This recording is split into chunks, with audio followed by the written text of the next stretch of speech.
Good evening. The news gang is here. Tonight, the Kemsa chicken coming home to roost, but where are the big fish? We have the menu from the committee hearings. Also on the show tonight, commas, typos, and a lot of law.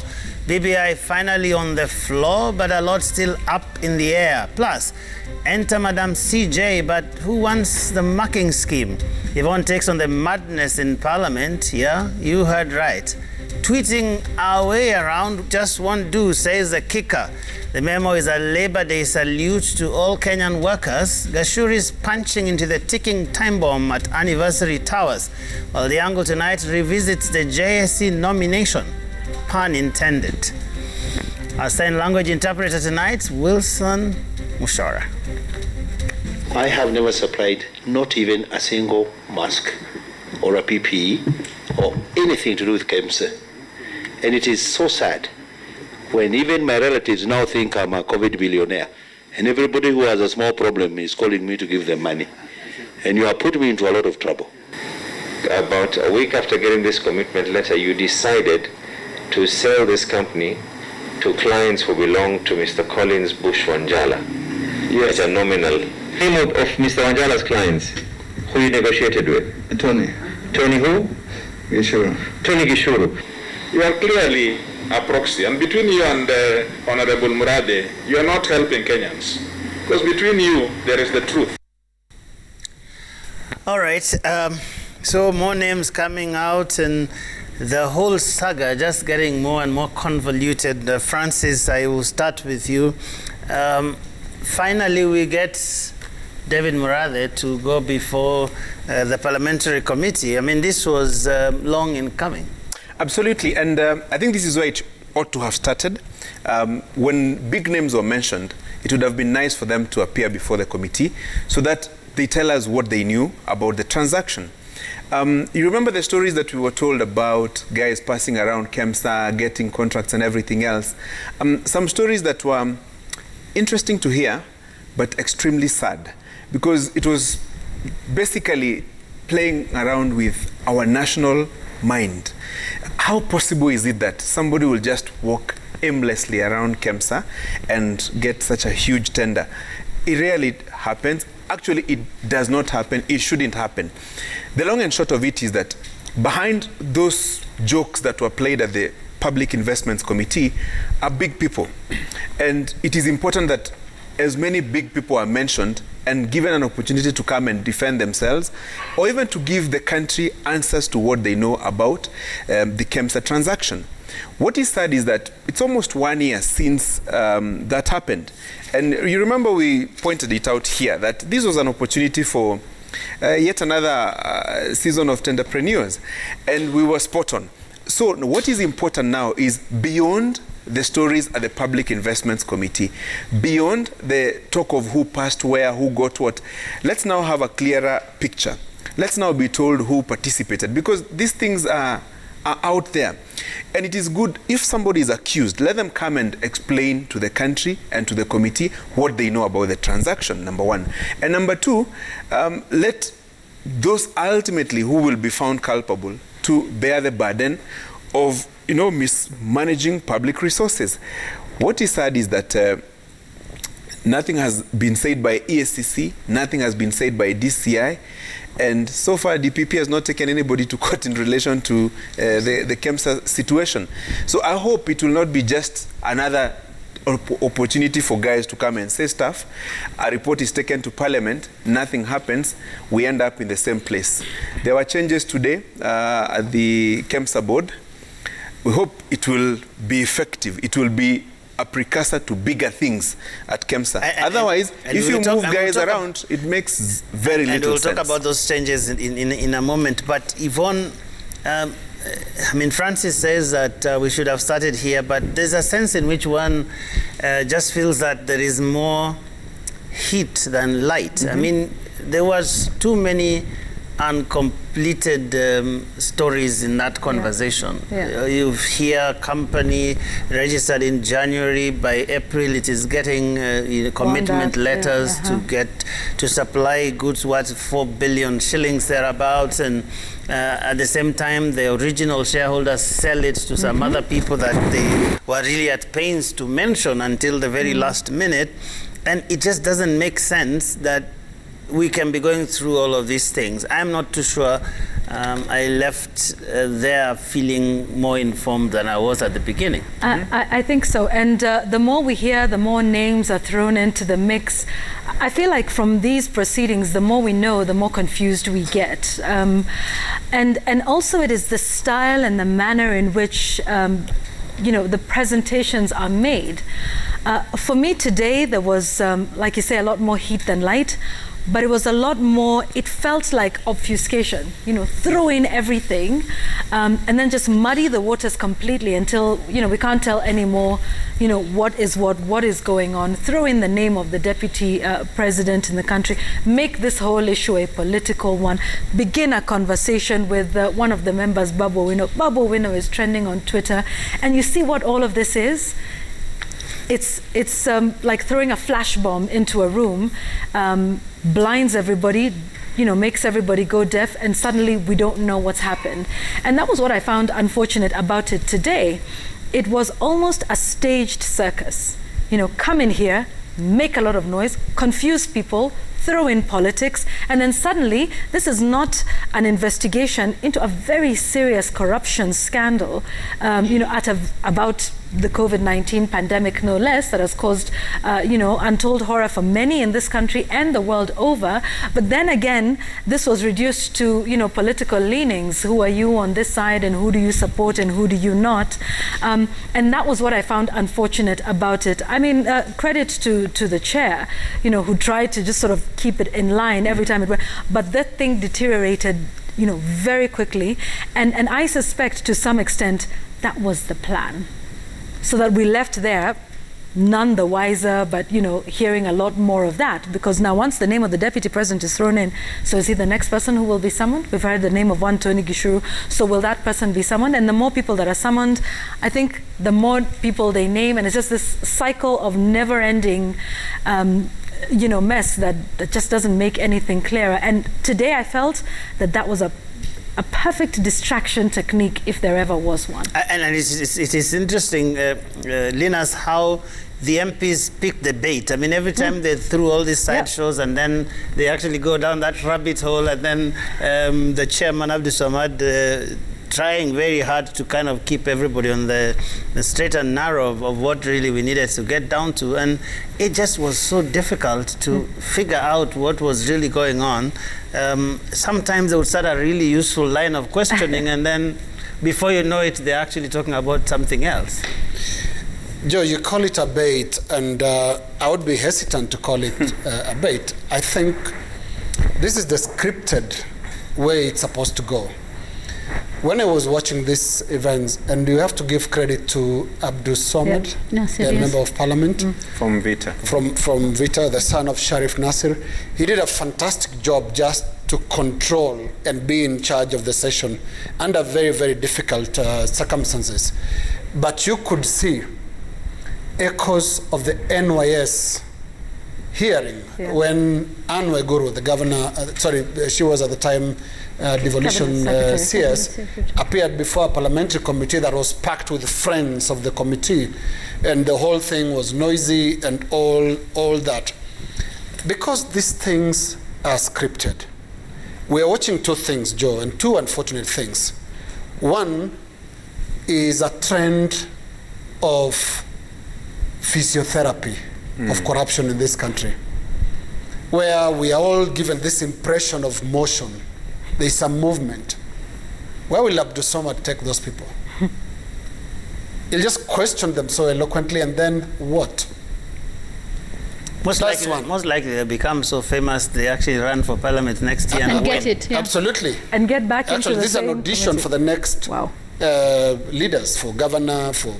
members of the same committee. It is an audition, yes. The second thing we are watching here is the unfortunate futility of fighting official corruption in this country. Kemsa is going exactly the same way NYS went. Kemsa is going exactly the same way Afi House scandal went. Kemsa is going exactly the same way Aurora Kimarel is going. And it goes to what Francis was referring to there.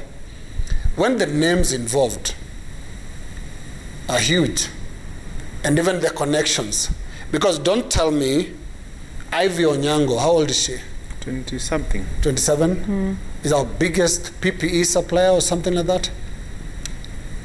And you saw the explanation from some of those that appeared today. When names started coming out, you start seeing it is dotted lines to different places.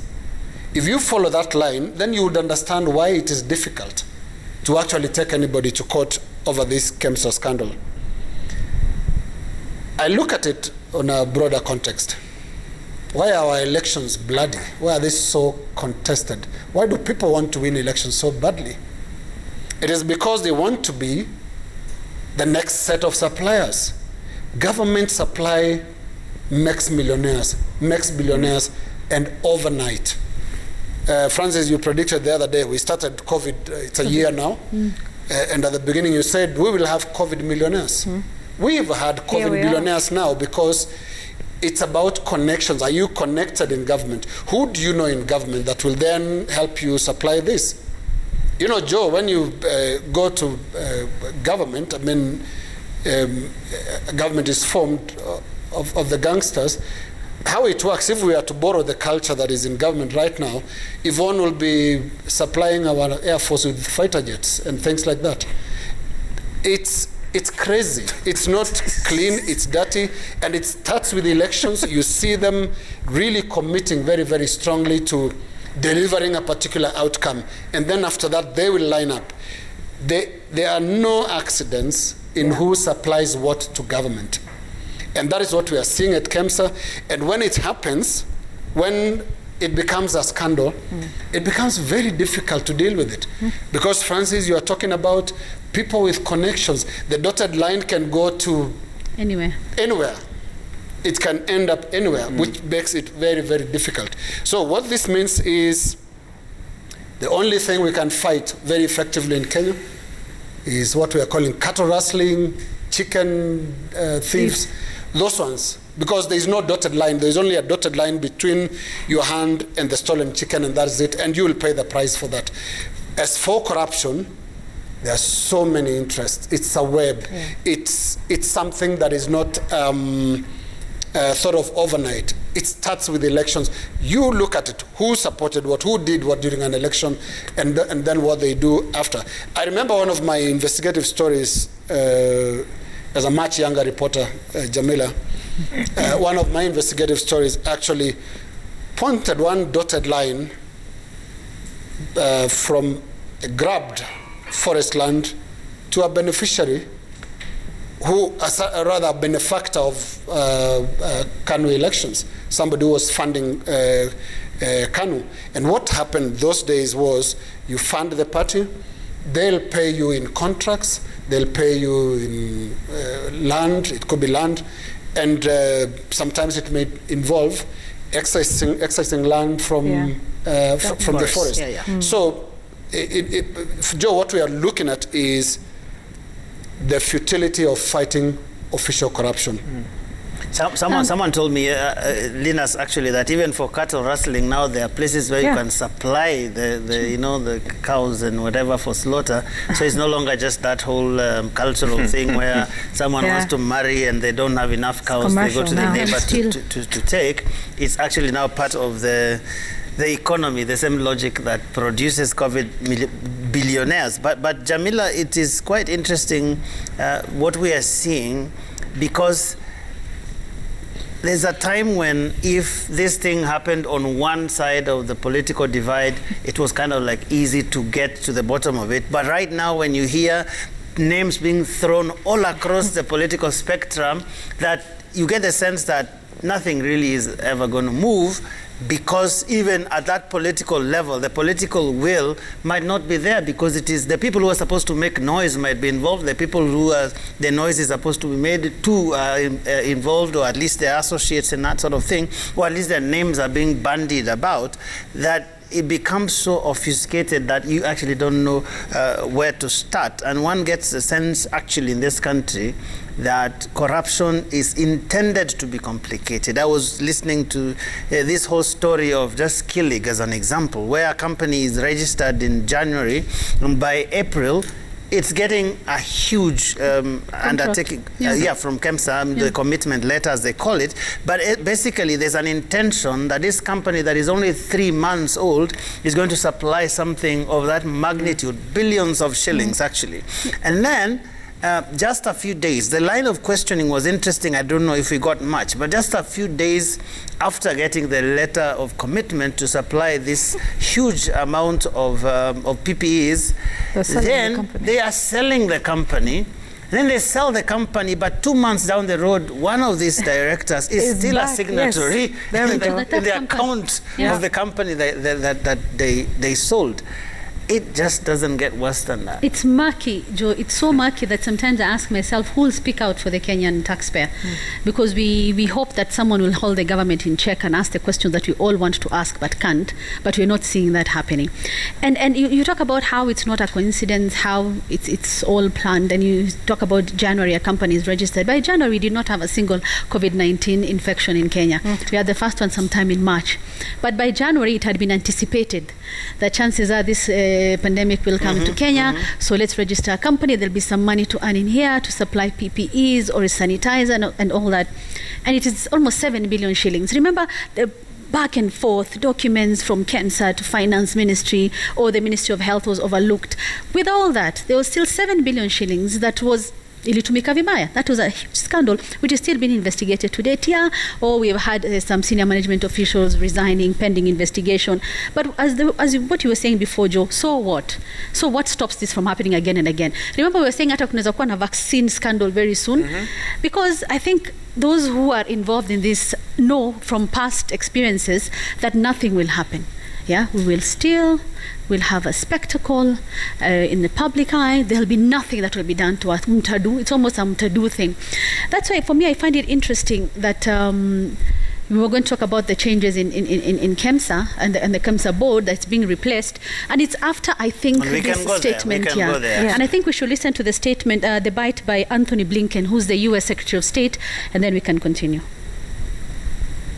That I know the government is working to reform. We have an obligation to our own taxpayers when we're spending their money to do it in a way that is accountable and fully transparent. And so I think what we talked about today was making sure that as Kemsa was being reformed, nothing fell through the cracks, that we had the ability together to make sure that our assistance continued uninterrupted, so that people in need of what we're providing didn't go without it. And I think we're going to work very closely together to make sure that happens. This was 2 days ago. Yvonne was there and she'll tell us more about what she heard. But this was 2 days ago. And today the board of Kemsa has been disbanded. And new names have been appointed, including Mary Mwadime, who has worked for USAID in Liberia. That should tell you what message is being passed. And remember, we've had this push and pull with USAID about the ARVs, which have been stuck at the port since January. We've had a shortage. I was reading somewhere that those who depend on the ARVs say they usually used to get 6 months supply. Now they're getting almost weekly or bi-weekly. Yesterday we had the news scandal where a medication that was I think was not supposed to have been used was given to people to use. And a lot of questions are coming up because some of the medication that was, I think it was last week, Thursday, that they were taken to, I think, 31 counties, and in Kisumu a couple of days ago, was supposed to have been destroyed months ago. In fact, I think Kemsa in March last year had told stakeholders that those medication that had been in their stores had been destroyed, but they're the exact same ones which were given to HIV/AIDS patients just a few days ago. That's one. And two, that was a condition, I think, by USAID. Remember the push and pull, us being told by the ministry, oh, the ARVs will be released. Then we are told there'll be enough. It's not enough. Those who use it are complaining now. They're saying what we're being given is something we had stopped using before. In fact, I was reading about the medication that they've been getting. It's called DTG. It's superior. That was after WHO had said what they used to use before, nevirapine, was actually having unacceptably high levels of failure. So it was replaced by this DTG. And they were getting DTG. Now they're being given nevirapine again. What will that mean to their bodies? How will they be affected? And I think this raises a lot of questions about how Kemsa is, whether it knows what it's supposed to be doing. The fact that there was this whole controversy after an audit report showed inconsistency in the expenditure of donor funds. I think that's where the red flag was raised by USAID. Joe, a lot of questions, and I hope this is a first step in terms of now trying to clean up Kemsa, because 2 days after Mambo kwamba you have to clean up your act, board imefutwa. Let's hope this is the beginning of good things. And Yvonne, you were, I think, the only TV journalist there in this African tour of virtual tour. Yeah, but it actually shocked me, I think I should say, that an American Secretary of State would have such granular sort of details about what's really going on here, talking about Kemsa. It's not typical that they will be talking about, you know, Kemsa is a small thing in the bigger scheme of things, but that should just, in my view, imply that the US is completely involved in what is going on. They actually are completely clued in. They know what's been going on. And that whole ARV thing between USAID and the government and Kemsa caught in between is not a small thing. And it is understandable if Kenyans should read a lot into that statement and then the changes that have been announced today. Absolutely. And before I get into that, I just want to underscore the point that all of this shenanigans and, you know, the drama and all of that, really, this is the effect. This is it right here. That it may sound funny and sometimes we're upset, but it does tell you how Kemsa works, and that this is not just about the COVID-19 scandal and PPEs, but that there is a serious problem at this government agency, and it affects very many other aspects, which is why, you know, the US Secretary of State has taken keen interest in this one. Now, it was the most I think open statement we heard from a very senior official in the United States government. From what I understand, he's third in line in terms of hierarchy. It's the president, the vice president, and then the Secretary of State. That's how powerful he is. Remember, in the run-up to all of this, when there were those parliamentary hearings, USAID never appeared, you know, before Parliament. USAID never said what their issues were with respect to the release of these ARVs to Kemsa. All we knew from USAID was that they were pushing for another organization, Chemonics, which had nothing to do, you know, with the Kenya government at all.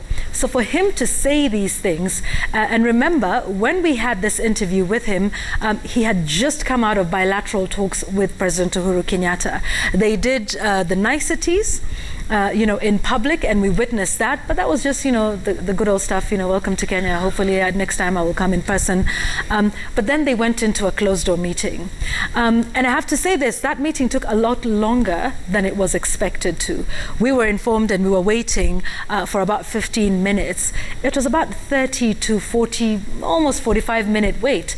And so I can only imagine, you know, the sort of conversations they were having behind the scenes. And then when he comes out, this was the first thing he said. And let's not, you know, get it twisted. There's been billions of dollars that have been invested by the United States in you know, in our health system.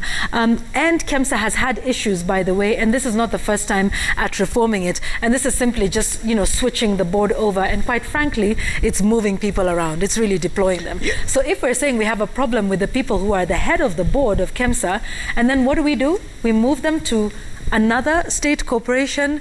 So are we really fixing the problem is the question to ask.